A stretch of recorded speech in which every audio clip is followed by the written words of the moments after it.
এই যে মূর্তিগুলো বানিয়েছে 12,500 কোটি টাকা খরচ।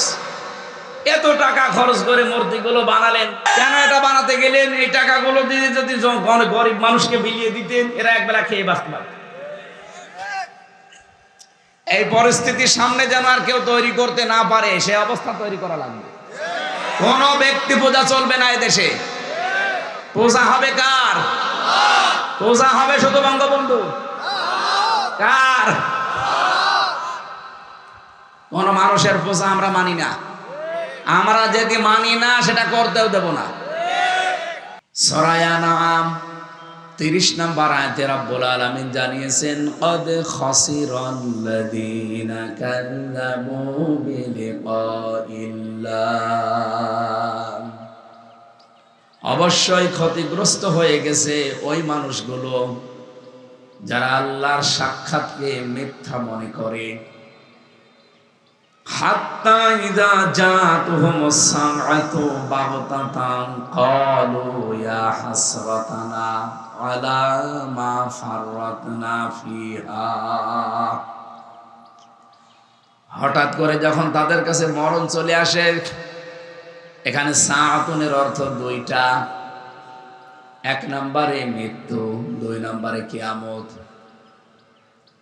হঠাৎ যখন তাদের সামনে মরণ চলে আসে, পেছনের জীবনের দিকে তাকায় আর বলতে থাকে, ইয়া হাসরাতানা, আফসোস আমাদের জন্য, আলা মা ফাররাতনা ফিহা, পূর্বে যা আমি পাঠিয়ে রেখেছিলাম এই বিষয়গুলোর জন্য আজ আমার আফসোস লাগে। এ পর্যন্ত যদি আয়াত শেষ হয়ে যেত এই আয়াতটাই পড়তাম না। পরের শব্দটা বোঝানোর জন্য আমি আয়াতটা পড়েছি। ওহুম ইয়াহমিলুনা আওযারহুম আলা যুহুরিহিম। রব্বুল আলামিন বলেন ওয়া মানে এবং হুম মানে তারা, ইয়াহমিলুন এটা হামালা, ইয়াহমিলু মানে বহন করা। মজারে দিয়েছেন আল্লাহ এখানে বর্তমান, ভবিষ্যৎ, প্রেজেন্ট, ফিউচার। ঝাড় না দিয়ে আল্লাহ আওজার দিয়েছেন। ঝাড়ের বহু বচন আওজার। ঝার মানে বোঝা, আওজার মানে বোঝা সমূহ। আলা মানে উপরে, জুহুর মানে পিঠ, হিম মানে তাদের। আল্লাহ পাক বলেন এই মানুষগুলো যখন পাপের বোঝা কিয়ামতের ওই দিন বহন করে নিয়ে যাবে। আয়াতটা পড়ার পরে আমার ভেতরে একটা টেনশন এসেছে, আল্লাহ কেন ঝাড় না দিলে আওজার দিলেন? এখানে চেহারা সুরত দেখে মনে হচ্ছে অনেক আলেম আছে, আমার মনে হয় ওনারা আরো চিন্তা ভাবনা করবে।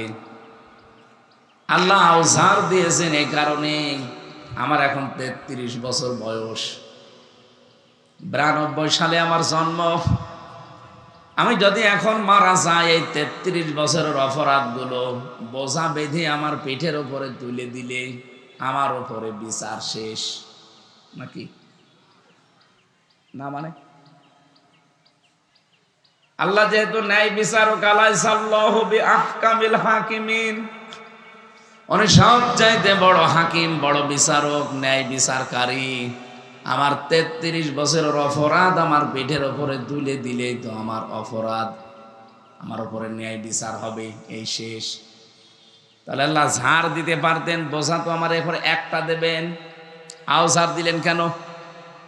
এই জন্যে তাফসীর শুনতে হয়। আজকে এমন কিছু নতুন তথ্য আমি আল্লাহ আবিষ্কার করার চেষ্টা করবো আল্লাহর রহমতে। আপনারা শুধু মন দিয়ে শুনবেন, আশা করি এখান থেকে আমরা বাড়ি কিছু নিয়ে যেতে পারবো। রব্বুল আলামিন আওজার দেওয়ার ব্যাখ্যায় আমি একটা দুইটা না, প্রায় 11টা তাফসীর একসাথে মিলিয়ে দেখেছি। মুফাসসিররা সব এই ব্যাপারে একমত। ওই যে সাদগায়ে জারিয়ার কথা শুনলেন, গোনায়ে জারিয়া যে আছে তার প্রমাণে আওজার। আমি হয়তো 33 বছর বয়সে মারা গেলাম, কিন্তু এমন এমন কাজের আঞ্জাম আমি দিয়ে গেলাম যার রেশ 33 কোটি বছর থাকবে। কথা বুঝতেছেন না? এখনো বোঝেন? আমি একটা সিনেমা হল বানিয়েছি, আমি মারা গেলাম, সিনেমা হল তো আর মরে যায়নি, যতদিন এখানে চলবে উলঙ্গ অর্ধ উলঙ্গ সিনেমা এখানে চলবে, এলাকার মানুষরা দেখবে, কত মানুষ খারাপ হয়ে যাবে, কত মানুষ ওই চরিত্রগুলো নিজের ভেতরে মিলাবে। ওর ভেতরে যেহেতু আছে জেনা করা কিভাবে শিখতে হয় সেটা সে করবে, মানুষ কিভাবে হত্যা করা লাগে সে সেভাবে করবে, পরিবারে কিভাবে দ্বন্দ্ব লাগাতে হয় সেটা ওখানে শিখেছে, ওইটা সে নিজের পরিবারে সেট করবে। এভাবে যতদিন পর্যন্ত এটা টিকে থাকবে, আমি মরে গেছি তাতে কি, আমার গনার বোঝা বাড়তেই থাকবে। এরকম গনার বোঝা বাংলাদেশে কারো বাড়ে না? বলেন বলেন। আমি এমন একটা ছাত্র সংগঠন বানালাম, আমি মরে গেছি, কিন্তু তারা তো মরে যায়নি, তারা তো এখন দিব্যি কাজ চালাচ্ছে। এমন সংগঠন আমি তৈরি করেছি যারা 100টা মেয়ে ধর্ষণ করার পরে মিষ্টি বিলায়। বেশি বললাম? এরকম আছে না? আপনি জাহাঙ্গীরনগর বিশ্ববিদ্যালয়ে একটু অতীতে যান, মানিক নামে একটা ছেলে 100টা মেয়েকে ধর্ষণ করার পরে উনি মিষ্টি বিলোচন করছে যে আজ আমি সাকসেস, সেঞ্চুরি করেছি। বলেন তো, এই ছাত্র সংগঠনটা যিনি বানিয়েছে উনি কি বেঁচে আছে? উনি তো মারা গেছে। এখন মানিকের মতো বহু আল্লাহর মানিক তৈরি হয়ে আছে দেশে, যারা এভাবে সেঞ্চুরি করে, যারা টেন্ডারবাজি করে, যারা চাঁদাবাজি করে। আর বাকিগুলো তো বললাম না। যত রকমের অপরাধ যতদিন ওই সংগঠন করতে থাকবে ততদিন আপনি কবরে বসে বসে ফিলাক্সি লোড পেতেই থাকবেন। বিকাশ হয়ে এগুলো আপনার কবরে নগদ হয়ে যাবে। এখন যদি বলেন আমার বিকাশ নাম্বার খোলা নেই, এমনি খুলে যাবে, নগদ এমনি খুলে যাবে, আপনি শুধু শুয়ে থাকবেন, কবরে এগুলো চলতে থাকবে। এই জন্য আমার মাঝে মাঝে মনে হয় এই ছাত্র সংগঠনটা নিষিদ্ধ করে যারা এগুলো করেছিলেন তাদের উপকার করা হয়েছে। কারণ 7.5 মাসও যদি তারা থাকতো এখনো অনেক অপকর্ম আঞ্জাম দিত। আর যে লোকটা বানিয়ে মারা গেছে ওই লোকের কবরে এগুলো গোনায়ে জারিয়া হিসাবে যেতেই থাকতো। সে নাই 54 বছর বেঁচে ছিল, 54 বছরে আর যতটুকু অপরাধ তার মাথার উপরে চাপিয়ে দিলে তার বিচার শেষ হয়ে যেত।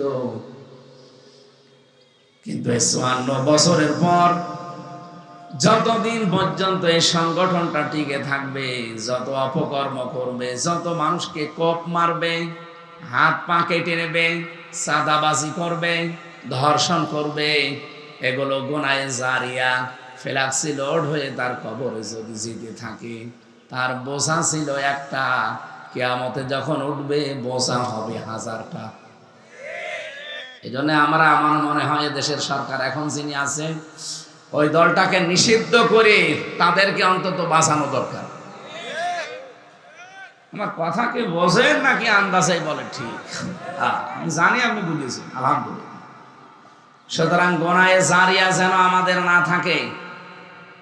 আমার 33 বছর বয়সে একটা বোঝা বানিয়েছিলাম, কিন্তু 50 বছর পরে আমি এমন এমন কাজ দুনিয়ায় করলাম যেগুলো জারি আছে, ওর দ্বারা কিয়ামত পর্যন্ত যখন বাড়তেই থাকবে, কিয়ামতে দেখা যাচ্ছে আমার বোঝা হয়ে গেছে 1 লাখ।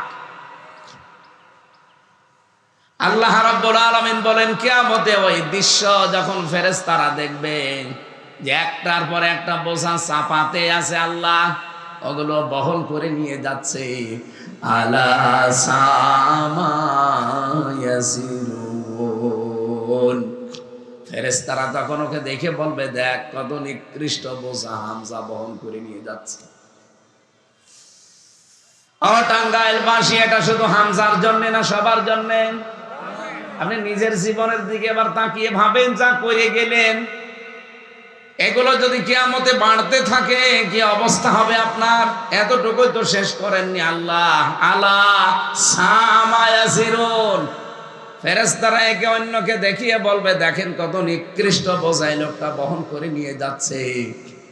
আজ বাংলাদেশে আমরা ধর্ষক পেলেই পিটিয়ে মেরে ফেলি। কি যে অবস্থা এখন দাঁড়িয়েছে, ধর্ষক পেলে এখন আর কোনো আইন নেই, পিটিয়ে মেরে ফেলা লাগবে।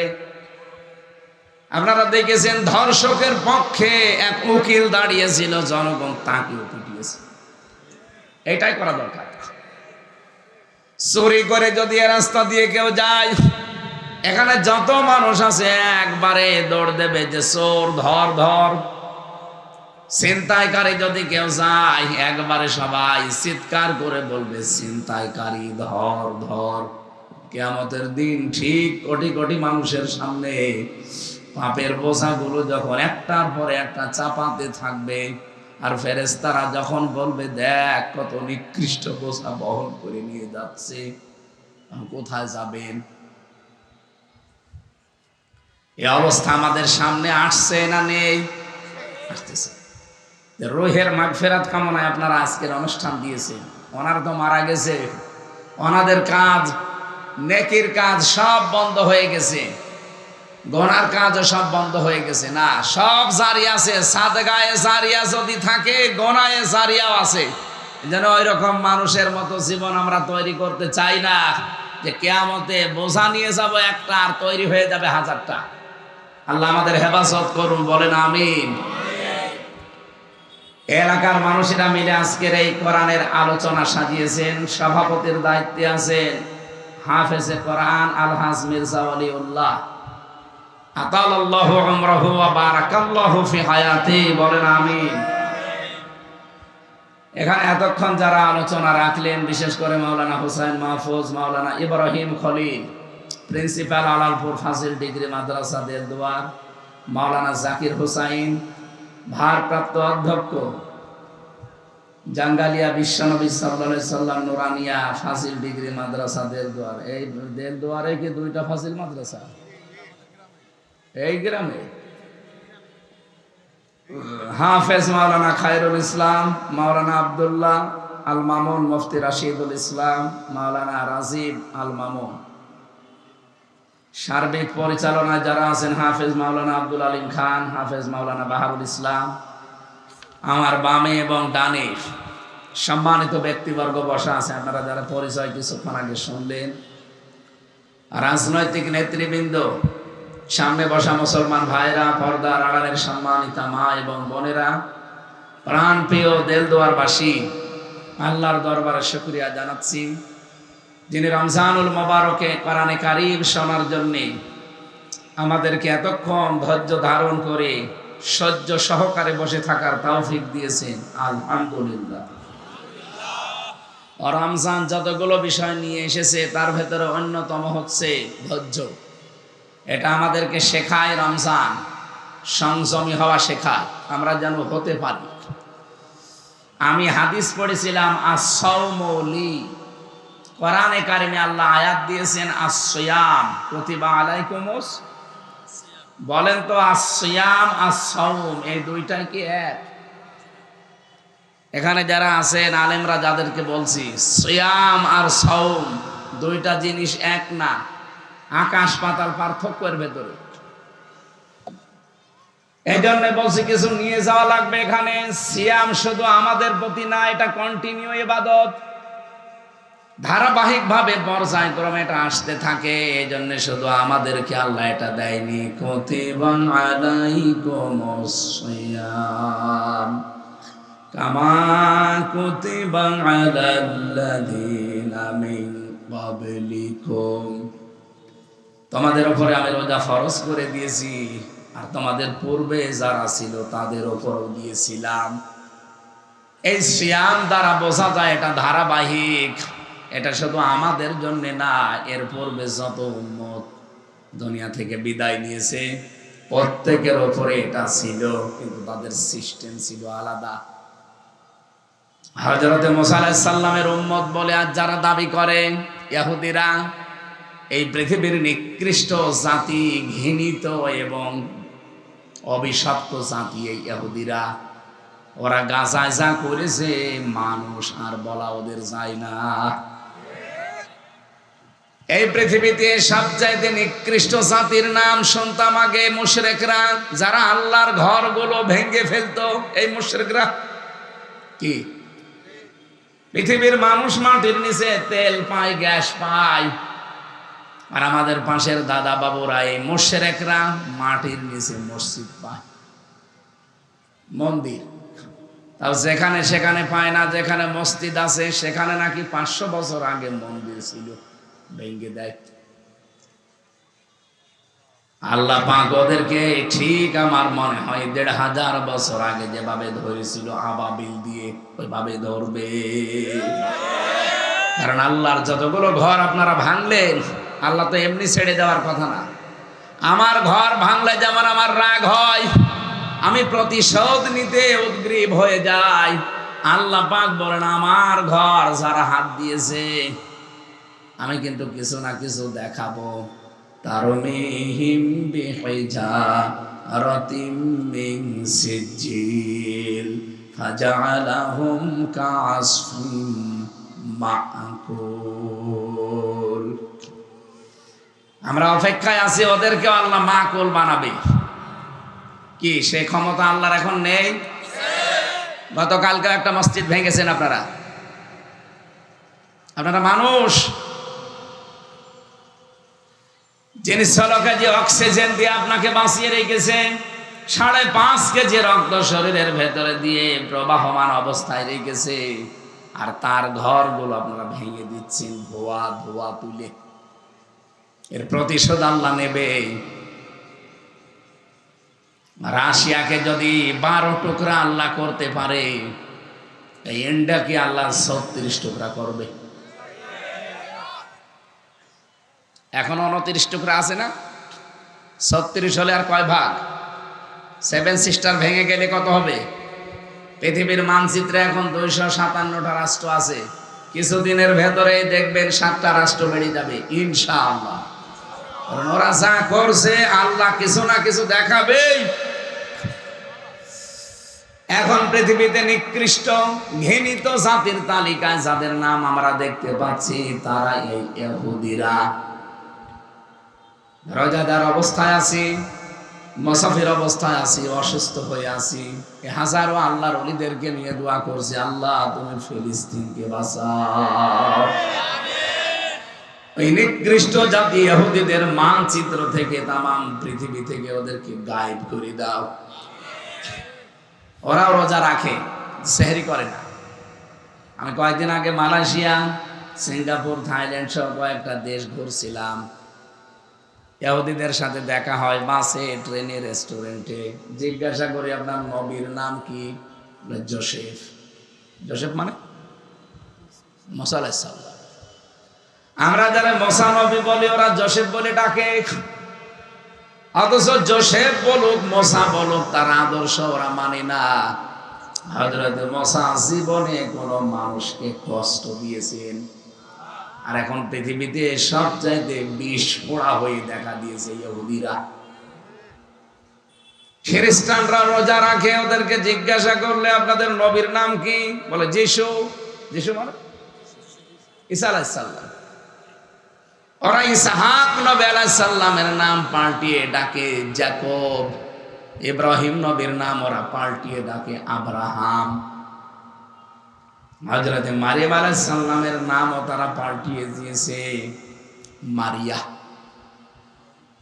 মেরি বলে ডাকে, মেরি।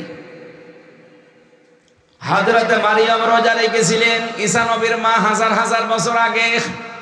ওনার রোজা আমাদের মতো ছিল না। কোরআনে কারিমে আল্লাহ সূরা মারিয়ামের ভেতরে দিয়েছেন যে ঈসা নবীর মা মরিয়ম রোজা রেখেছিল, খাওয়া দাওয়া ছিল, পান করা ছিল, কিন্তু কথা বলতে পারতো না। তাহলে অন্যান্য নবীদের উম্মতের রোজা ছিল, তাদের সিস্টেম ছিল আলাদা, তারাও সিয়াম সাধনা করেছে। আল্লাহ পাক আমাদেরকেও সিয়াম দিয়েছেন, কিন্তু সিয়ামকে আপনি সাওমে পরিণত করা লাগবে। এই জন্য হাদিসে কুদসি হচ্ছে আস-সাওমুলি ওয়া আনা আজজি বিহি ওয়া আনা উজজা বিহি। আল্লাহ পাকের নবী কিন্তু এখানে আস-সিয়ামুলি বলেন নাই, কি আস-সাওম বলেছেন। আমি as-সিয়াম as-সাওম শব্দের ব্যাখ্যা করার জন্য পর্যন্ত আসলাম। রব্বুল আলামিন এটা হাদিসে কুদসি, যেহেতু আল্লাহর বাণী রাসূলের মুখ দিয়ে ডেলিভারি হয়েছে, নবীজিকে আল্লাহ বলতে বলেন, হে নবী আপনি বলেন as-সাওমু লি নাকি as-সিয়ামু লি। as-সাওমু লি, সিয়াম দিলে অর্থ কি হতে, as-সাওম দিলে কি হবে? as-সাওমু শব্দের ভেতরে চারটা বিষয় লুকিয়ে থাকে। কেউ যদি সাওম আদায় করতে চায়, মাস্ট বি তাকে চারটা শর্ত মানা লাগবে, নয়তো তার সাওম হবে না। আর সাওম যদি না হয়, আল্লাহ পুরস্কারও দেবে না, আল্লাহ পুরস্কার নিজে হবেন না। নবীজি বলেন, কেউ যদি সাওম পালন করে, আল্লাহ পাক জানিয়েছেন রোজা আমার জন্য, আর আমি নিজের পুরস্কার দেব, অথবা আমি নিজে এর পুরস্কার হয়ে যাব। এবার আসেন তো আমরা সিয়াম সাধনার মাধ্যমে সাওম আদায় করতে, যদি আমরা পারফেক্ট সাওম আদায় করতে চাই, আল্লাহর পুরস্কার এবং আল্লাহকে যদি পুরস্কার হিসাবে পেতে চাই, কয়টা শর্ত মানা লাগবে? আরো জোরে বলেন। এক নম্বরে আল খাউফু মিনাল জালিল, 2 নম্বরে আল আমালু বিত-তানজিল, 3 নম্বরে আল কিনায়াতু বিল কলিল, 4 নম্বরে আল ইস্তিদাদু লিয়াউমির রাহিক। আরবিতে বললাম, হয়তো অনেকে বোঝেননি। 1 নম্বরে আল্লাহকে না দেখে যেমন আমরা বিশ্বাস করি, না দেখে ভয় করা লাগবে। কথা বলে না কেন? 2 নম্বর আল আমালু বিত-তানজিল, কোরআনের আমল আপনার জীবনে থাকা লাগবে। ও টাঙ্গাইলবাসী, খেয়াল করে এই পয়েন্টটা শুনবেন। বাংলাদেশে আজ সাওম পালন চলছে, কিন্তু সাওম তার কাঙ্ক্ষিত মানে যাচ্ছে না। আপনাকে না খেয়ে থাকা, খাদ্য পানি, স্ত্রী সম্ভোগ থেকে বিরত থাকা এবং হারাম কাজগুলো ছেড়ে দেওয়া, এই 4টা বিষয় মানতে পারলে সেটা হয় as-সাওম। সেটার নাম কি? আমি আবার বলছি, আপনি খাবার খেতে পারবেন না, আপনি পানি পান করতে পারবেন না, কিন্তু মরিয়ম আলাইহিস সালামের জামানায় রোজা যারা রেখেছিল, উনি রোজা রেখেছিলেন, খেতেও পারতেন, পান করতেও পারতেন, কিন্তু কথা বলতে পারতেন না। তার রোজা, তার সিয়াম আর আমাদের সিয়াম কি এক? বলেন। আমরা সিয়ামে কথা বলতে পারি, কিন্তু খেতে পারি না, পান করতে পারি না, স্ত্রী সম্ভোগ করতে পারি না হালাল, তারপরেও 4 নম্বরে হারাম কাজগুলো আমরা ছেড়ে দেওয়ার ইরাদা করি, ইচ্ছা করি। আপনাকে এই সিয়াম আদায় করার সাওম যদি আপনি আদায় করতে পারেন পারফেক্ট, এই 4টা শর্ত মেনে নিয়ে, আল্লাহর কসম আপনি আল্লাহর পুরস্কার পাবেন, অথবা আল্লাহ নিজে আপনার জন্য পুরস্কার হয়ে যাবে। আল্লাহকে না দেখে যেমন বিশ্বাস আমরা করেছি, না দেখে ওরকম ভয় আমরা করি। এই শিক্ষাটাই রোজা আমাদের প্রথম দিয়েছে। এজন্য ক্ষুধার যন্ত্রণায় কলিজা ফেটে গেলেও আমরা নিজেরা চুরি করে খেতে পারি। বলেন বলেন। পানির নিচে ডুব দিয়ে পানি খেতে পারি। আজকে আমার সকাল 11টায় একটা আলোচনা ছিল, 1 ঘন্টা 15 মিনিট, এখানেও 1 ঘন্টা 15 মিনিট। বলেন তো, রোজা রেখে এই যে জার্নি করে এসে আবার যাওয়া লাগবে কুষ্টিয়ায়, 2 ঘন্টা 2.5 ঘন্টা যদি এভাবে কথা বলা যায়, গলা তো এমনি শুকিয়ে যাচ্ছে। বিকাল 4:30 5টার দিকে দেখবেন আমার শরীর আর চলছে না, গলা শুকিয়ে মনে হচ্ছে একটু খাই। আমার খাওয়া যাবে আজানের আগে? বলেন। আমি আল্লাহকে না দেখে যেমন বিশ্বাস করি, না দেখে ভয় করি। এই শিক্ষাটাই প্রথম সিয়াম দিয়েছে আমাদের। 2 নম্বরে আল আমালু বিত-তানজিল, এটা আজ বাংলাদেশের মানুষের নেই, আর বলতে গেলেও মানুষ উল্টা দিকে নিয়ে যায়। বলেন তো, রোজা রাখতে হবে কথা কোরআনে কয় জায়গায় আছে? কয় জায়গায়? কুতিবা আলাইকুমুস সিয়াম, এই শেষ। হজ করতে হবে কোরআনে, আমলটা কয়বার আছে? 1 বার। কয়বার? বলেন বলেন। আলিল্লাহি আলান নাসি হজ্জুল বাইতি মান ইসতাতা ইলাইহি সাবিলা, এই শেষ। রোজা রাখতে হবে পেয়েছেন 1 বার, হজ করতে হবে পেয়েছেন 1 বার, যাকাত দিতে হবে কোরআনে কারিমে আছে কয়বার? 82 বার। কয়বার? নামাজ পড়তে হবে কথা কোরআনে আছে কয়বার? আপনি বলেন নামাজের কথা 82, যাকাতের কথা 82, হজের কথা 1, রোজার কথা 1। অথচ এই দেশে 56,000 বর্গ মাইলে আল্লাহর দিন কায়েম করা লাগবে, এটা আছে 918 জায়গায়। তাও তো আমার ছোট মাথায়, আর এরকম বড় বড় মাথায় আরো বেশি আছে। এত ছোট মাথার ভেতরে যদি 918 জায়গায় আমি কোরআনে পাই যে দেশে আল্লাহর দিন কায়েম করা লাগবে, যেই দুইটা বিষয়ে মত পার্থক্য করা নিষেধ, সেই দুইটা বিষয়ে বাংলাদেশে মত পার্থক্য বেশি। একটা হচ্ছে ওয়াতাসিমু বিহাবলিল্লাহি জামিআ ওয়ালা তাফাররাকু। আল্লাহ তো ওয়াতাসিমু না দিয়ে খুশু দিতে পারতেন, যে তোমরা ধরো। খুশু না দিয়ে ওয়াতাসিমু দিলেন কেন? আর এতটুকু দিলেও তো শেষ হয়ে যেত। বিহাবলিল্লাহ দিলেন কেন? জামিয়া দিলেন কেন? ওয়ালা তাফাররাকু এত শব্দ দেওয়া লাগে না। আল্লাহ তো একবারেই শুধু খুশু ওয়াতাসিমু দিলে অর্থ হয়ে যেত। এতগুলো গুরুত্ব দেওয়ার কারণ কি? কোরআনে কারিমের কাছে আসার ব্যাপারে কোনো মত পার্থক্য করবা না, এখানে সবাই এক হয়ে যাও। আর 2 নম্বরে সূরা শুরার 13 নম্বর আয়াতে দেখবেন আন আকিমুদ্দিন ওয়ালা তাতাফাররাকু ফি, দিন কায়েম করো, এ বিষয়ে কোনো মত পার্থক্য করবা না। বাংলাদেশের দিকে তাকান, এই দুইটা জিনিস নিয়ে যত রকমের দলাদলি। কোরআনের কাছে আসতে বললেই, কোরআনের আমলের কথা বললেই তখন মানুষ পার্থক্য হয়ে যায়, তখন বিভিন্ন গন্ধ খোঁজে। আমরা কোরআনের আমলের কথা বললে কত মানুষ বলে যে না, কোরআনের সাথে রাজনীতির সম্পর্ক নেই। কত মানুষ বলে এরা ধর্ম ব্যবসায়ী। আমি কি বেশি বললাম? অথচ এই জায়গায় কোনো ফতোয়াবাজি চলবে না, কোনো মতপার্থক্য করা জায়েজ নেই। কোরআনের কথা বললেই এক হয়ে যাওয়া লাগবে, সিমেন্টেড হয়ে যাওয়া লাগবে একেবারে। 2 নম্বরে দিন কায়েমের কথা যখনই বলা হবে, আপনি আপনার মাসলাক নিয়ে আসেন, আপনার তরিকা নিয়ে আসেন, থাকেন, কিন্তু দিন কায়েমের কথা যেই বলবে ওখানে কোনো মত পার্থক্য করা জায়েজ নেই। এটা শুনলে সবচেয়ে বেশি মন খারাপ হয় কাদের? বলেন কাদের? না, কাবুর আলাল মুশরিকিনা মা তাদউহুম ইলাই। আল্লাহ আয়াতের পরে দিয়েছেন, হে নবী আপনি দিন কায়েমের জন্য যদি মানুষকে বলেন, এই কথাটা শুনলে সবচাইতে অপছন্দ করবে, রাগ করবে মুশরিকরা। তাহলে বাংলাদেশে আজ যারা দিন কায়েমের কথা শুনলে রাজনীতি মনে করেন, ধর্ম ব্যবসায়ী মনে করেন, ওলট পালট নাম দিয়ে দেন, জামাত ইসলাম মনে করেন, আল্লাহর কসম আপনি মুসলমান হলেও মুশরিক। এই দেশে নেই, এই নাম ধরা লাগবে। চাঁপাই নবাবগঞ্জের একজন আছে না,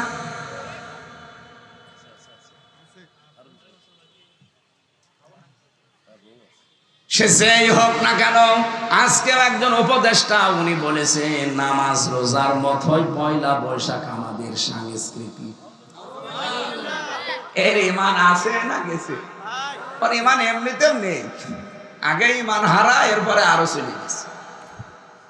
ওরা যদি তাওবা না করে ও মরে গেলে জানাজা দেওয়া যায় না, কারণ যার ইমান নেই বেঈমানের জানাজা আছে। বলেন, কয়েকদিন আগে এক বেঈমান বিদায় নিয়েছে, জানাজা করার জন্য একটা ইমাম খুঁজে পাচ্ছিল না। শেষে কারে রাস্তা থেকে ধরে বসে ইমামতি করেন। ও কি ও ইমামতি করতে জানে? আমার মনে হয় ও বলেছে আল্লাহ তুমি এটা জানো। আমি একবার এক জানাজা পেয়েছিলাম কুষ্টিয়া। আমি এমনি সচরাচর পড়াতে চাই না, এমনকি আমার বংশের লোককেও বলাস যে দিন কায়েমের আন্দোলনে যারা শরিক নেই, ডাইরেক্ট ইনডাইরেক্ট, এই মানুষগুলো যদি মরে যায় আমারে ডাকবেন না। ও যদি আমার বাবাও হয় না, ওর জানাজা পড়ে আমি করবো কি? মিথ্যা কথা বলবো আমি যে বিসমিল্লাহি ওয়া আলা মিল্লাতি রাসূলিল্লাহ, আল্লাহর নামে রাসূলের দলে তুলে দিয়ে গেলাম, অথচ সারা জীবন দল করেছে শয়তান। আমি বলছি এই কারণে, কারণ বংশের তো 100 জনের 98 জন সব ওইটা। এই কারণে কড়াকড়ি করেছিলাম যে অন্তত ফিরে আসে কিনা দেখি। আমরা নবী মুহাম্মদ রাসূলুল্লাহকে নবী মনে করি, আর ওনারাই 54 বছরে ওনারে নবী মনে করত। কিরকম শক্ত আপনি টের পাচ্ছেন? এই জন্য বলেছিলাম স্যার, তার মারা গেলেই হ্যাঁ আপনার চাচা মরে গেছে, আপনার দাদা মরে গেছে, ফুফু মরে গেছে, না আমারে ডাকবেন, জানাজা পড়াবো আমি ওইটা, আর যেটা দেখবো যে ইসলামী আন্দোলন করেছি। কারণ এইটা যদি কেউ না করে তার ঈমান ধরে রাখা সম্ভব না। এখন যে কঠিন অবস্থা চলছে, ঈমান যদি আপনি টিকিয়ে রাখতে চান, দিন কায়েমের আন্দোলনে ডাইরেক্ট ইনডাইরেক্ট আপনাকে শরীক হওয়া লাগবে। এটা নারী হোক আর পুরুষ হোক, সবাই। জোর করে নিয়ে গেল জানাজায়। আমি জানি যে সারা জীবন লোকটা নামাজ পড়ে না, শুধু গালি দিত আল্লাহ রাসূলকে, মরে গেছে। এখন আত্মীয় বলছে হুজুর নামাজ পড়িয়ে দেন, ও মনে করছে আমির হামজা নামাজ পড়ে, মনে হয় আল্লাহ মাফ করে দেবে, অত সহজ। নবীজির চাচাকে আল্লাহ মাফ করেনি, কে কথা বলেন না কেন? আব্দুল্লাহ বিন উবাইকে আল্লাহ মাফ করেনি, নবী নিজে জানাজা পড়িয়েছে তারপরও। আর আমি হামজা কোথায়? কাবার ইমাম আব্দুর রহমান সোতাইসিকে দিয়েও যদি কেউ জানাজা পড়ান, তাকে আল্লাহ মাফ করবে না। জানাজায় আমি বলেও ফেলেছিলাম, আল্লাহ এই লোকটা যেমন ছিল ওর সাথে আচরণ করবা ওই রকম, আল্লাহু আকবার, এটা হচ্ছে নিয়ত। আর এর পরে যা আছে সব তো উল্টা পাল্টা, যা আছে এখানে যাবি যা। তোর জন্য আমি মিথ্যা কথা বলবো যে বিসমিল্লাহি ওয়া আলা মিল্লাতি রাসূলিল্লাহ, অত পাগল শামসুদ্দিন। আমার ড্রাইভারের নাম শামসুদ্দিন, ও আবার মনে করে না যেন হুজুর আমারে বলছে।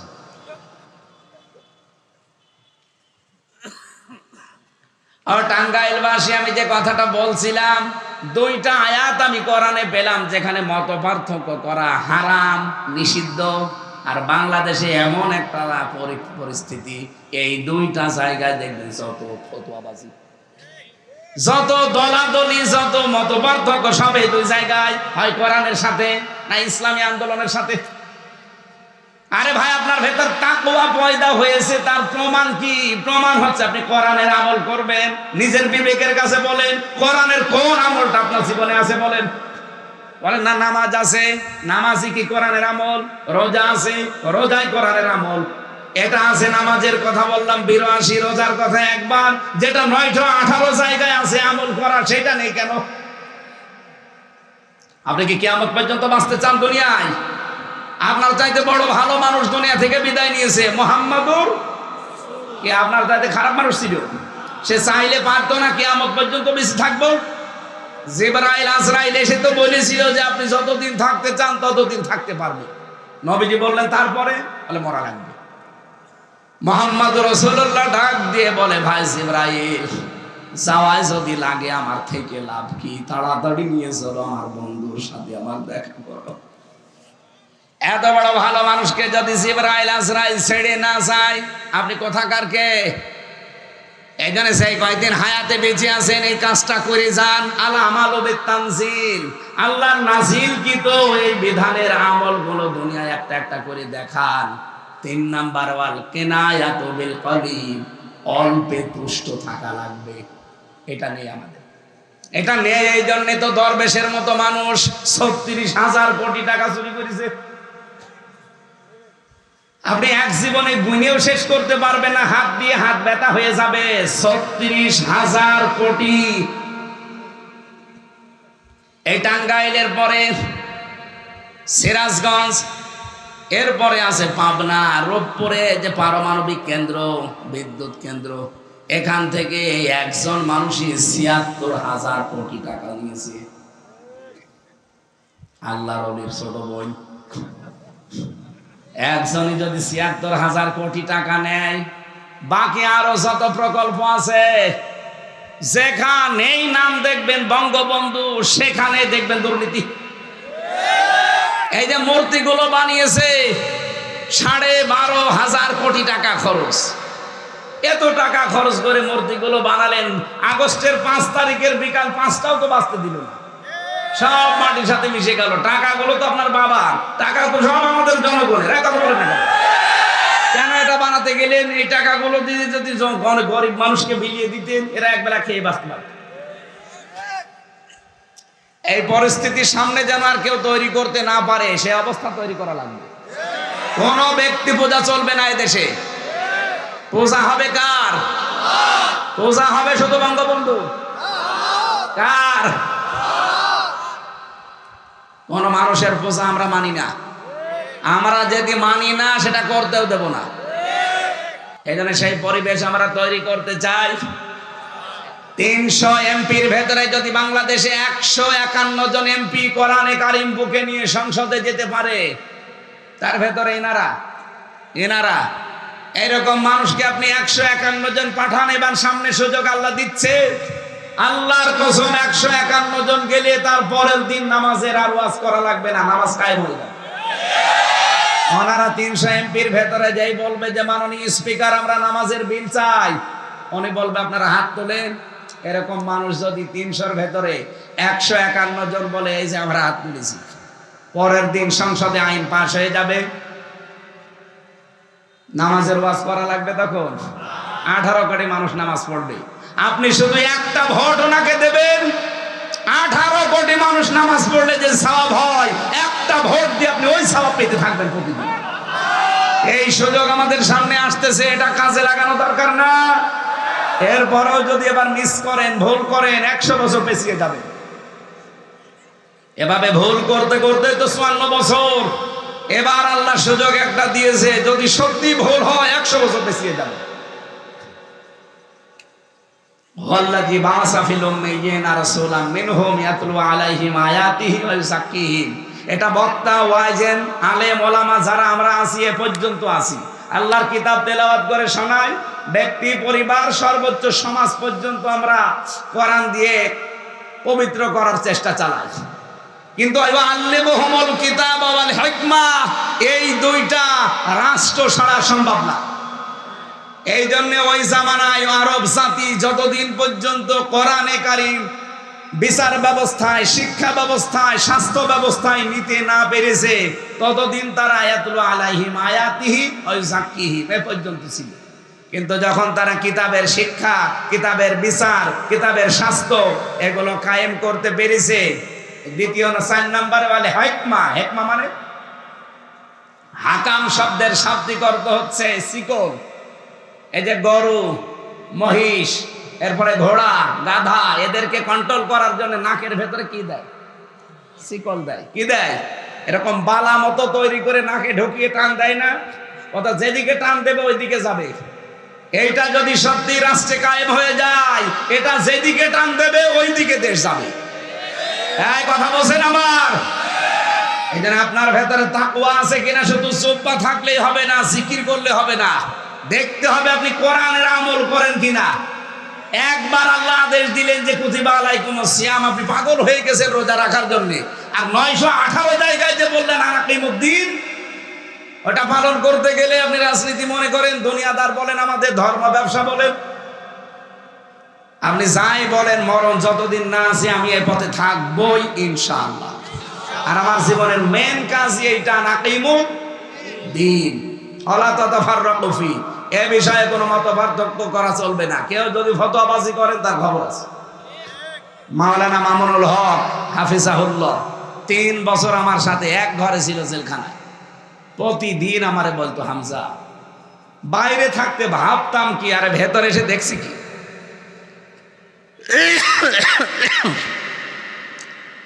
বাইরে আমরা টুপি নিয়ে মারামারি করি, আমরা আমিন আস্তে জোরে নিয়ে মারামারি করতাম, আমরা আকীদা কার ভালো কার খারাপ এই নিয়ে ফতোয়াবাজি করি, আর ভেতরে দেখি জালেমরা সব আমাদের এক জায়গায় তালা লাগিয়ে গেছে। এ দৃশ্য আর চলতে দেওয়া যায় না। বাইরে যদি যেতে পারি, এবার সবাইকে আমরা দিন কায়েমের জন্য এক করব। এই জন্য এটা অলরেডি শুরু হয়ে গেছে। সামনে ইসলামের একটা করে বাক্স যাবে, আর ইসলামের বাইরে যা আছে সব বাক্স বাদ দিয়ে ইসলামের বাক্সে ভোট দেওয়া লাগবে। এটা যদি কারো কাছে রাজনীতি মনে হয়, হ্যাঁ এইটাই আমাদের রাজনীতি। আমরা রাজনীতি করি দুর্নীতি করার জন্য না, এই কোরআনকে কায়েম করার জন্য। এই কথা বলে ঠিক কিনা? কোরআন শরীফ যদি দুনিয়ায় কায়েম না হয়, তা আমি 1000 বছর বেশি কি করব? খালি খাবো আর পায়খানা করবো নাকি? আর বছরে বছরে 2-3টা করে জন্ম দেব, এই আমার কাজ। কোরআনের আমল করা লাগবে ভাই, অল্পে তুষ্ট থাকা লাগবে। বাংলাদেশের মানুষ যারা দায়িত্বে ছিল এরা যদি অল্পে তুষ্ট থাকতো দেশটা দাঁড়িয়ে যেত। মালয়েশিয়া কি পরিষ্কার, কত উপরে চলে গেছে তারা। 2004 থেকে 2025 মাত্র 21 বছরের ব্যবধানে তাদের দেশটা দাঁড়িয়ে গেছে। আর আমরা 54 বছরও দাঁড়াতে পারি না, কারণ আমরা যারাই দায়িত্বে যাই অল্পে তুষ্ট থাকতে পারি না। এক লোকের বাড়ি শুনলাম 620টা বাড়ি বানিয়েছে। কত? 620টা বাড়ি বানিয়েছে ভূমিমন্ত্রী। ও যদি এই 7 মাসে থাকতো আরো 100 বাড়ি বানাতো। কিন্তু আল্লাহর ইশারা একটা বাড়িতেও থাকতে পারে না, বাইরের দেশে পালিয়েছে। এই যে মালয়েশিয়া বানিয়েছে বেগম সাহেব পাড়া, কানাডায় গিয়েছিলাম বাড়িয়েছে কি বেগম পাড়া। থাকতে তো পারে না ওখানে, সব থাকে হোটেলে। মালয়েশিয়া যে হোটেলে, সিঙ্গাপুরে যে হোটেলে, থাইল্যান্ডে যে হোটেলে নামিয়ে দেখি নিচে বসে আছে 2 শয়তান চা খাচ্ছে। কি গো এখানে? হুজুর আমরা আগে পালিয়েছি। আগে আপনি পালালেন কেন? সাহেব পাড়া বানিয়েছেন, ওখানে থাকবেন না? আপনার 620টা বাড়ি, ওখানে থেকে মাইর খাবো? বাংলাদেশের মানুষ এখানেও আছে, পিটিয়ে ভর্তা বানিয়ে ফেলবে। কয়দিন থাকবেন এভাবে হোটেলে? এক এক জায়গায় যে ভিআইপি হোটেলে থাকেন দেখলাম 5,000, 7,000, 10,000 রিঙ্গিত। তার মানে বাংলাদেশের 1 টাকায় 29 টাকা। 10,000 টাকা ওই দেশের হলে কত হয়? এই 2 লাখ 2.5 লাখ টাকা এক একদিন ভাড়া। কয়দিন চলবেন এভাবে? এই জন্য বলছো হুজুর আমাদের জন্য দোয়া করে। কিসের দোয়া করবো আপনার জন্য? সব টাকা পয়সা গুলো পাচার করেছে। টাকাগুলো যদি দেশে থাকতো, হাজার হাজার, এই যে 36 লাখ যুবক বেকার, এদের কর্মসংস্থান তৈরি হতো না? টাকাগুলো পাচার করে নিজেরা এখন ভোগ করতে পারেন না, আমাদের দেশটাকেও ফোকলা করে দিলেন। এই দেশে এখন কেউ জন্ম নিলে 1,10,000 টাকা তার মাথার উপরে ঋণ। যারা এই ঋণের বোঝা আমাদের মাথার উপরে দিয়ে গেল, তারা যদি আবার পুনর্বাসন হতে চায়, মেনে নেওয়া যায়? পথের ফকির বানিয়ে দিয়েছেন আমাদের। এই দেশের যুবকরা এখন যে মালয়েশিয়া রাস্তা ঝাড়ু দেয়, পায়খানা সাফ করে, রুটি বানায়, দর্জির কাজ করে। আমি নিজে দেখে আসলাম, সিঙ্গাপুরে রাস্তা ঝাড়ু দিচ্ছে।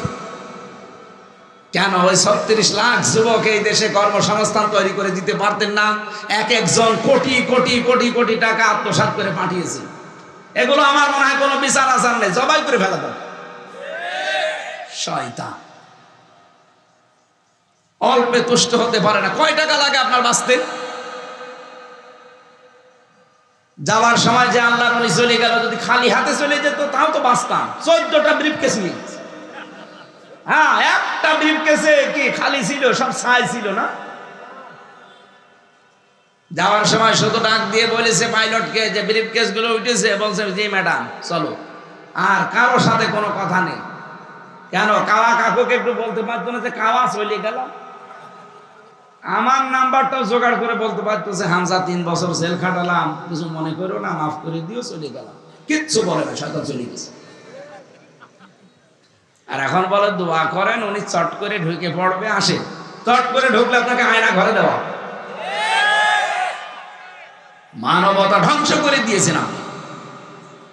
আমি আয়না ঘরে 10 দিন ছিলাম। আমার মাঝে মাঝে মনে হতো যে যারা এখানে দায়িত্ব, তাও তো আমি মিনিটায় ছিলাম, দিকটা তো আরো কঠিন। এখানে যারা দায়িত্ব পালন করে এরা বাড়ি যেয়ে সংসার করে কি করে? এত কষ্ট দেয় মানুষকে। অল্পে তুষ্ট হওয়া, এই অভ্যাস তৈরি করা লাগবে।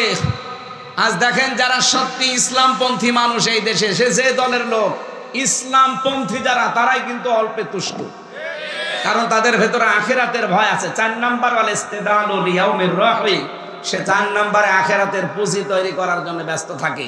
আমিরে জামাত ডাক্তার শফিকুর রহমান হাফিজাহুল্লাহ এত ব্যস্ত মানুষ, এরপরও 10 দিন তিনি এখন ইতিকাফে আছে। আখিরাতের পুঁজি তার দরকার নেই? এত ব্যস্ত মানুষ, তার ওইটা কিন্তু ভুল নেই না, আমি আখিরাত আগে তৈরি করব। আর আমরা কি তার চাইতেও ব্যস্ত? তার তো তামাম দুনিয়ার 257টা রাষ্ট্র নিয়ে চলা লাগে, আন্তর্জাতিক কত জায়গায় তার লবিং করা লাগে, কল আসে সেখান থেকে। আর আপনার মোবাইলে তো মুরগিও কল দেয় না। এরপরও অনেকে ইতিকাফে থাকতে পারেন না, সময় নেই, না আমি পারবো না, ব্যস্ত। আরে ভাই, এখনই চোখ বন্ধ হয়ে গেলে ব্যস্ততা সব যাবে। এই জন্য যদি একটু সময় বের করতে পারেন 10 দিন, যদি না পারেন 3 দিন, না পারেন 1 দিন এতেকাফে থাকবে। যদিও 1 দিন 3 দিনে সুন্নত আদায় হবে না, সওয়াব হবে, কিন্তু 10 দিনে সওয়াবও হবে, সুন্নত আদায় হবে। একটা আলাদা, আমার আজকের তেলাওয়াতকৃত আয়াতের পরে এগুলো আসবে, আমরা ওইদিকে যাব ইনশাআল্লাহ।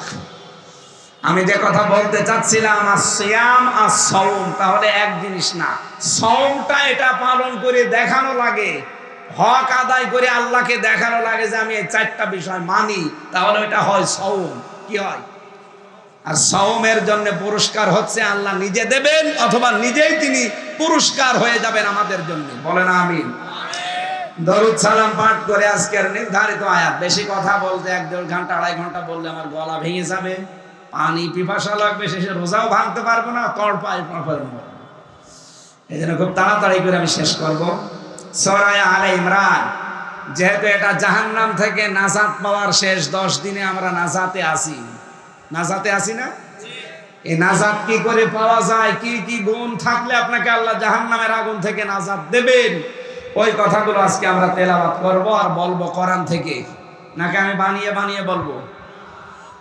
জবান খুলে আগে কোরআন পড়েন। আউযু বিল্লাহি মিনাশ শাইতানির রাজিম, বিসমিল্লাহির রহমানির রহিম। قل أنبئكم بخير من ذلكم للذين اتقوا عند ربهم জান্নাত।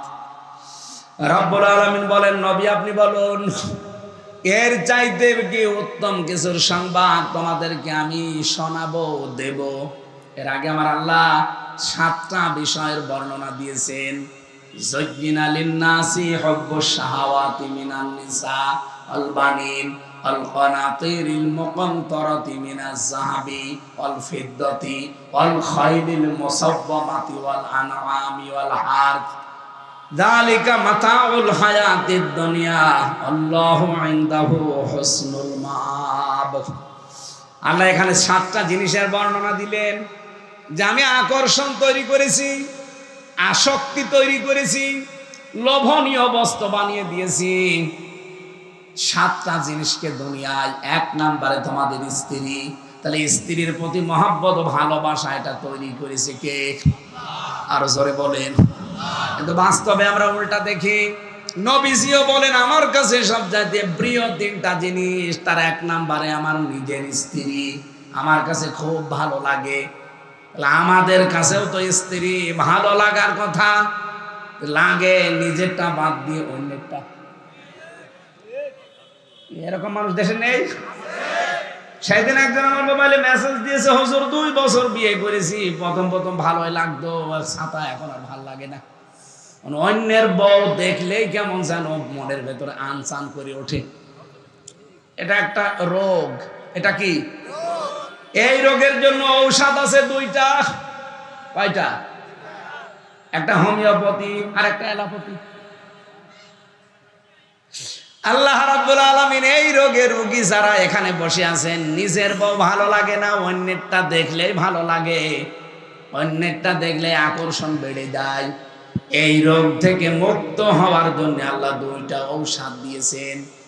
এখানে যারা পরকীয়া প্রেমী আছেন, নিজের স্ত্রী বাদ দিয়ে প্রতিবেশীর স্ত্রীর সাথে, ভাবির সাথে, এমনকি বিবাহিত কোনো মেয়েদের সাথে যাদের লাইন আছে, এই মুহূর্তে এখনই তাদের মোবাইল নাম্বার ডিলিট করা লাগবে। কারা কারা করবেন হাত তোলেন তো। হ্যাঁ হুজুর, আর নাম্বার আছে দেখি। হ্যাঁ, আপনি কি বুঝে হাত তুলেছেন? না না না, মাথায় তার কাটা আছে। না, আপনি আন্দাজে হাত তোলেন কেন? আমি বলছি যার ভাবির সাথে, প্রতিবেশীর বউর সাথে এবং বিবাহিত মেয়েদের সাথে লাইন আছে, মোবাইল নাম্বার ডিলিট করা লাগবে। ও হাত তোলে কোন কারণে? ওর কি লাইন আছে?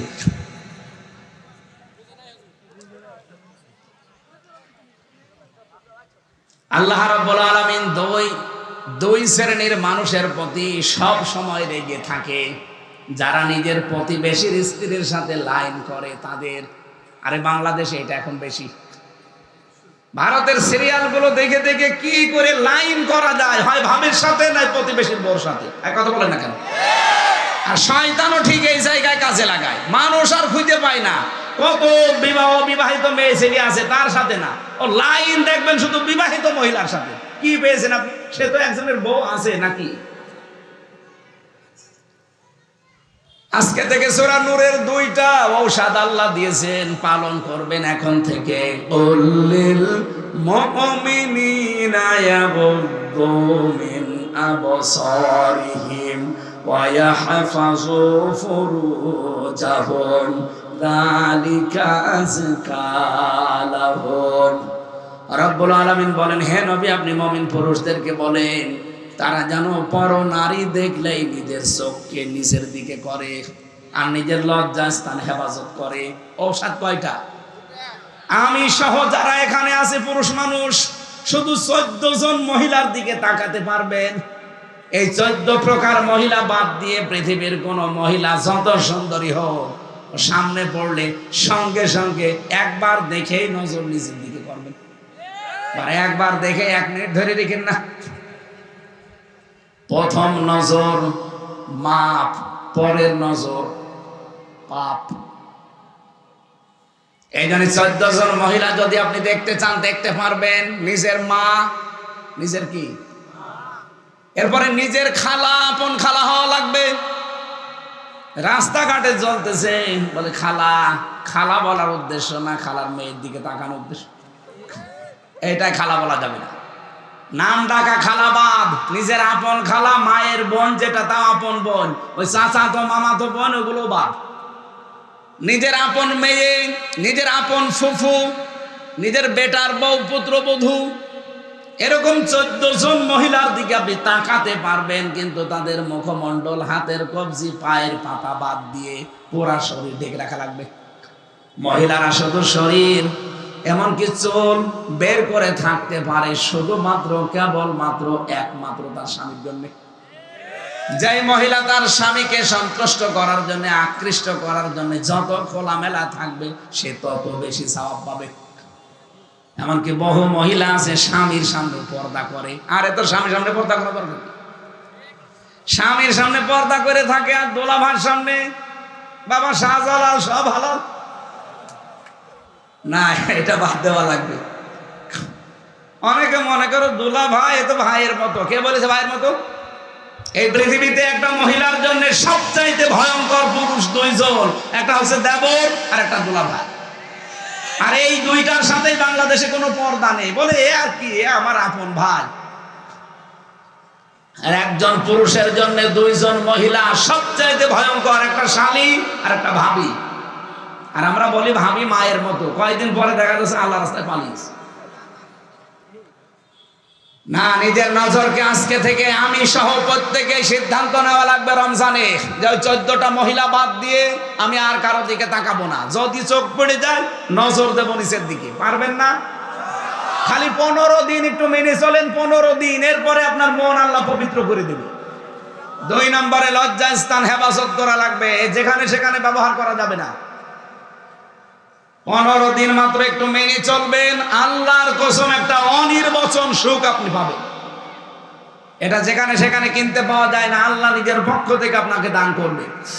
যেহেতু আল্লাহ আকর্ষণ তৈরি করেছে আমার স্ত্রীর উপরে, আর নিজের স্ত্রী বাদ দিয়ে অন্যের প্রতি যদি আকর্ষণ হয়, বুঝতে হবে আল্লাহর রহমতে আমি আর নেই, আমি এখন শয়তানের দখলে। আমি যদি এখন এই যে মুরব্বী হাফেজ না, হাফেজ সাহেব যদি এখন বাড়ি যেয়ে দেখে ওনার স্ত্রীকে সালাম দিয়েছে, সালাম দেওয়ার সঙ্গে সঙ্গে বউ রেগে মেগে এসে বলছে কুকুরের বাচ্চা, ওনার রাগ হবে? আপনি কি ঘুমাচ্ছেন? কি বললাম বলেন? উনি এখন বাড়ি যেয়ে সালাম দিল, বউ বেরিয়ে ওয়ালাইকুম আসসালাম না বলে বলছে কুকুরের বাচ্চা, রাগ হবে? না। অনেক জ্ঞানী মানুষ হলেও জীবনও রাগ করবে না, চিন্তা করবে আমার শিক্ষিতা বউ, ধার্মিক মেয়ে, ভালো বংশের মেয়ে, কোনদিন আমার মুখের উপরে চোখ তুলে কথা বলে না। আর আজকে আমি সালাম দিলাম আমারে গালি দেয়, অবশ্যই এর জিনে ধরেছে। কি ধরেছে? এরে ভূতে ধরেছে, জিনে ধরেছে, পরিতে ধরেছে, না তো গালি দেওয়ার কথা নাই, স্বাভাবিক নেই। ওনার স্ত্রীর ব্যাপারে যদি এই মনে করে, আপনি যখন দেখবেন যে নিজের বউ বাদ দিয়ে অন্যের বউ দেখলেই ভালো লাগে, আপনি বুঝবেন আপনি আর আল্লাহর রহমতে নেই, শয়তান আপনাকে দখল করে ফেলেছে। শয়তানের দখলে এরকম নারী পুরুষ নেই, আরো জোরে বলেন। এরকম একটা একটা করে আমার এই আয়াত উদ্দেশ্য না, আমার পরের আয়াতটা উদ্দেশ্য। আপনারা সূরা আলে ইমরানের 14 নম্বর আয়াত বাড়িতে বাংলায় তাফসীর মিলিয়ে দেখে নেবেন। এই 7টা জিনিস একটা একটা করে আল্লাহ বলেন আমি আকর্ষণ তৈরি করলাম, আসক্তি তৈরি করলাম, শোভনীয় করে দিলাম। যালিকা মাতাউল হায়াতিদ দুনিয়া, আর এগুলো সব দুনিয়ার সম্পদ। আল্লাহু ইনদাহু হুসনুল মাআব, আমি আল্লাহর নিকটে আছে উত্তম এবং সর্বশ্রেষ্ঠ সম্পদ। কি সেটা? উত্তম আশ্রয়স্থল কি? নবীজিকে আল্লাহ বলেন, হে নবী আপনি বলেন আমি কি তোমাদেরকে এর চাইতে উত্তম জিনিসের সংবাদ দেব? লিল্লাযিনা তাকাও, দুনিয়ায় যারা তাকওয়া অর্জন করতে পারবে। রমজান এসেছে কি অর্জন করার? আরো জোরে বলেন। তাকওয়া কয়টা জিনিসের নাম? আমি কি ওলবনে মুক্ত ছড়াচ্ছি? এর আগে যে 4টা ব্যাখ্যা বললাম, যে 4টা জিনিসের নাম তাকওয়া। একটা হচ্ছে আল খাউফু মিনাল জালিল, আল্লাহর ভয়। আল আমালু বিত তানজিল, কোরআনের আমল। আল কিনায়াতু বিল কলিল, অল্পে তুষ্ট থাকা। আল ইসতিদালু লিয়াউমির রাহি, আখিরাতের পুঁজি তৈরি করার জন্য সচেষ্ট হওয়া। কয়টা? এই 4টা জিনিস যার ভেতরে আছে তার ভেতরে তাকওয়া আছে। আরে 4টা যার ভেতরে নেই, ও আকাশ দিয়ে উড়ে যেতে পারে, ও বুজুর্গ না, ও বেজিরগু। আমি আবার রিপিট করবো, আপনি না বুঝলে।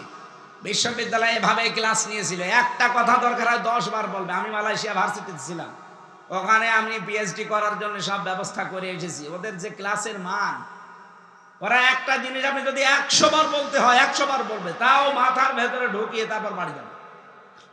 আমি কয়বার বলেছি, এখন আপনারা ক্লিয়ার না? তাকওয়া মানে জোব্বা গায়ে দেওয়া না, তাকওয়া মানে এরকম বড় বড় দাড়ি না, শুধু তাসবিহ নিয়ে সুবহানাল্লাহ পড়া না। তাকওয়া মানে আল্লাহর ভয় সৃষ্টি করা অন্তর্করণে, আল্লাহর কোরআনের আমল করা। আপনি নিজের দিকে তাকিয়ে বলেন যে কোরআনের আমল কয়টা করছেন? আপনি বলেন। 500 আছে কোরআনের আমল, কয়টা? বলেন বলেন। 500, অথচ বাংলাদেশে একটাও চলে না। আর আমরা বিশাল তাকওয়াবান বুজুর্গ হয়ে বসে আছি। অল্পে তুষ্ট থাকার গুণ অর্জন করা। যত অল্পে তুষ্ট থাকতে পারবেন আপনার জীবন তত পরিচ্ছন্ন হবে। আখিরাতের পুঁজি তৈরি করার জন্য সচেষ্ট থাকা, এই 4টা বিষয় যার ভেতরে পাবেন, লোকটা তাকওয়াবান। তাকওয়া থাকলে তাকে বলা হয় মুত্তাকি, আর মুত্তাকির সাথে আল্লাহ নিজে আছেন, আল্লাহ নিজে তাকে ভালোবাসেন। এবার আসেন আমরা মূল ব্যাখ্যায় যাচ্ছি। লিল্লাযিনা তাকাও, যে মানুষগুলো দুনিয়ায় তাকওয়া অর্জন করে, এই যে এই গুণগুলো অর্জন করার মাধ্যমে, ইনদা রাব্বিহিম জান্নাত, তাদের রবের কাছে তাদের জন্য আছে বাগান। তাজরি মিন তাহতিহাল আনহার, এমন বাগান যার তলদেশ দিয়ে নদী আর নহর প্রবাহমান থাকবে। দুধের নদী থাকবে, মধের নদী থাকবে, স্বচ্ছ পানির নদী থাকবে, শারাবে তাহুরের নদী থাকবে, মধুর নদী থাকবে। আল্লাহ পাক বলেন নদীগুলো প্রবাহমান থাকবে। মধুর নদী থেকে মধু তুলে খেতে পারবেন। পৃথিবীতে এরকম কোনো জায়গা আছে? নেই। এটা দুনিয়া হিসাবে কল্পনার বাইরে। খালিদিনা ফিহা, কতদিন রাখবে এরকম বাগানে? চিরস্থায়ী ভাবে। ওয়াজওয়াজুন মুতাহহারাতুন ফারিদওয়ানুম মিনাল্লাহ, সেখানে তাদেরকে এমন পবিত্র স্ত্রী দান করা হবে যারা জীবনেও কোনোদিন নাপাক হবে না। দুনিয়াতে যত সুন্দরী হোক, যত মহিলা পবিত্র হোক, মাসে 3 দিন 5 দিন 7 দিন 10 দিন তারে নাপাক হওয়াই লাগবে। কথা বলেন না কেন? আল্লাহ পাক বলেন তাকওয়া অর্জন করে যদি আমার কাছে আসতে পারো, এমন হুর পরি তোমাদেরকে দান করা হবে যে মহিলারা কোনোদিন নাপাক হবে না। শরীরের ভেতরে ক্যালসিয়াম পর্যন্ত দেখা যাবে। ওরা এত পবিত্র হবে, এত পরিষ্কার হবে, পৃথিবীতে যদি একবার মুখ বের করে দেয় সূর্যের আলো পর্যন্ত অম্লান হয়ে যাবে। সব চাইতে বড় বিষয়, রিদওয়ানুম মিনাল্লাহ, আমি আল্লাহ নিজে তাদের উপরে রাজি হয়ে যাব।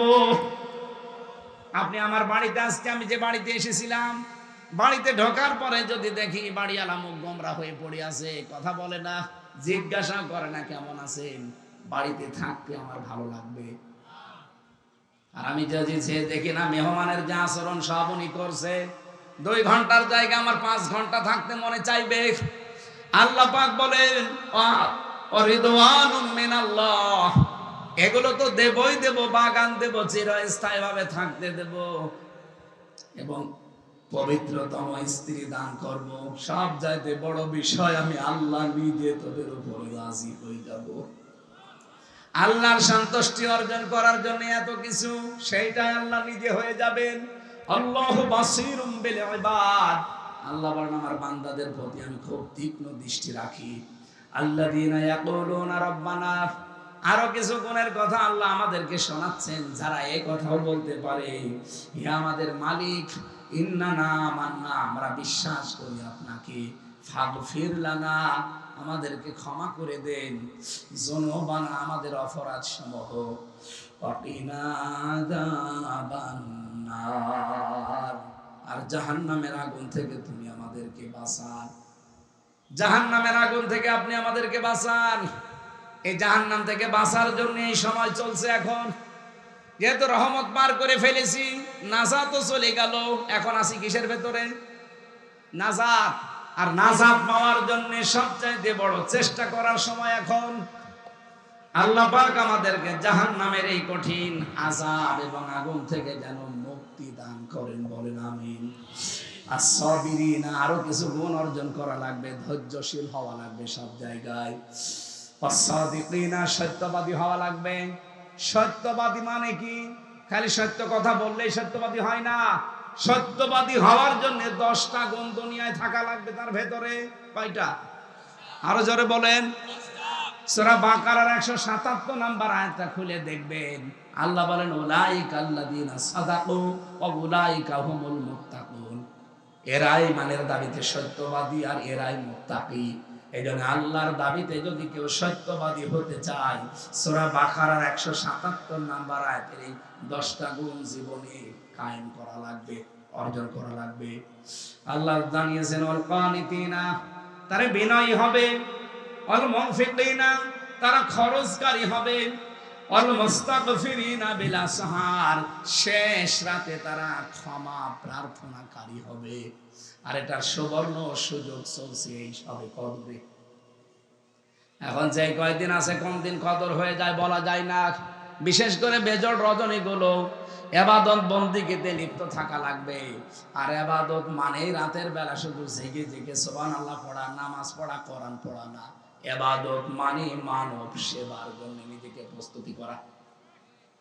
আমি নিজে খেয়ে ঘুমিয়ে পড়লাম, আমার বাড়ির আশপাশে অনেকে অভুক্ত আছে, আমার ইবাদত হচ্ছে না। আমার ব্যাংকে টাকা ছাতা পড়ে যাচ্ছে, অথচ আমার দ্বারা 10টা মানুষের কর্মসংস্থান তৈরি হয় না, ইবাদত হচ্ছে না। কথা বোঝা গেছে? আল মুস্তাগফিরিনা বিল আসহার, তারা শেষ রাতে ক্ষমা প্রার্থনাকারী। এটা মানে শুধু সেজদায় পড়ে আল্লাহ মাফ করে দেন, মাফ করে দেন না।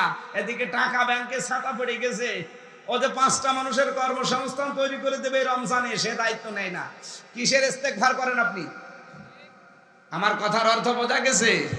আল্লাহ আমাদের মেনে চলার তৌফিক দেন, আমিন। গলা শুকিয়ে যাচ্ছে, কিছুক্ষণ পরে দেখা যাচ্ছে পানি পিপাসা লেগে যাবে। আল্লাহুম্মা আমিন। লা ইলাহা ইল্লা আনতা সুবহানাকা ইন্নী কুনতু মিনাজ জালিমিন। রব্বুল আলামিন, রমজানুল মুবারকে রোজা রাখা অবস্থায় দিনের বেলা হাজার হাজার বান্দা বান্দি আমরা কোরআনের যে কথাগুলো শুনেছি, মেহেরবানি করে আমাদের জীবনে সেট করে দাও। আয়োজনে যদি সওয়াব দিয়ে থাকো, কোটি কোটি করে বাড়িয়ে দাও। কিয়ামতের দিন যিনি সুপারিশ করে জান্নাতে নিয়ে যাবে, নবীর রওজায় পৌঁছিয়ে দাও। আল্লাহ, কত মানুষ হাজার হাজার মন বুকের উপরে মাটি নিয়ে ঘুমিয়ে আছে, এই কবরবাসী গুলোকে তুমি কিয়ামত পর্যন্ত মাফ করে দাও। টাঙ্গাইল দেলদুয়ার এই জাঙ্গালি এলাকায় যত মানুষ কবরে আছে, কবরগুলোকে জান্নাতুল ফেরদাউস তৈরি করে দাও। জানি রমজানুল মোবারকে এদের সব কবরের আযাব মাফ হয়ে আছে। রমজানের পরে তুমি আবাদান আবাদান কিয়ামত পর্যন্ত এদের মাফ করে দাও। যারা আমরা সিয়াম পালন করছি সাওমকে তৈরি করার জন্য, আমাদের সিয়ামকে তুমি সাওম বানিয়ে দাও। তোমার হাবিব যেটা জানিয়েছে তোমার ওই কথা, সাওমলি, রোজা আমার জন্য, ওয়ানা আজিসি বিহি ওয়ানা উজিসা বিহি, আমি নিজে পুরস্কার দেব অথবা আমি নিজেই পুরস্কার হয়ে যাব। আল্লাহ ওই রকম হক আদায় করে সাওম পালন করার সুযোগ দাও।